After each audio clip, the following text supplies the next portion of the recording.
Hey Photoshop, can you remove this car for me? Nice. How about adding a few more people now?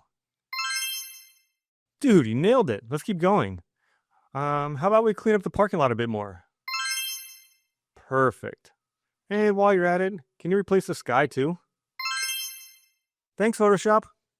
Alright, let's get real. AI is making waves right now with photography, but it's not a magic wand just yet. So here's what actually goes into making a photo go from this to this. First, we have to go through about 200 photos, shot over the course of roughly 30 minutes. Taking this many frames for just one image helps to make sure that we have plenty of people to choose from when building a compelling scene that shows a variety of visitors enjoying the shopping center.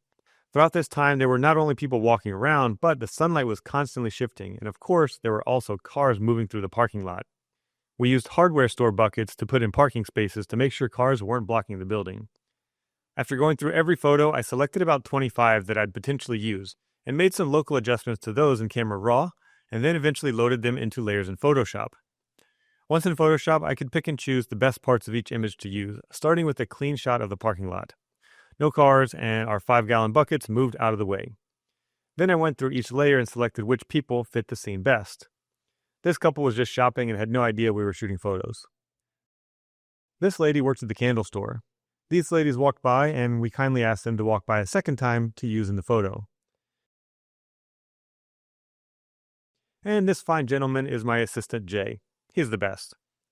Like I said, the light was shifting throughout the day and in and out of clouds, so I had to make sure that each person used in the scene matched properly.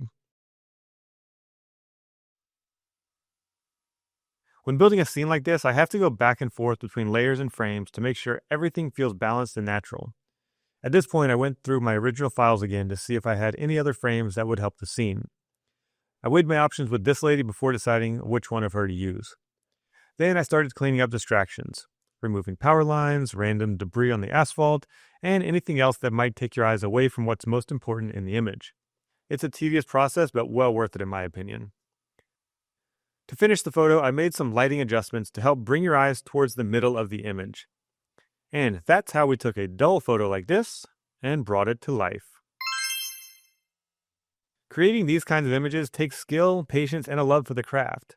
If you want to learn more about architectural photography or how to blend multiple shots seamlessly, check out my courses and workshops at adamtaylorphotos.com/education.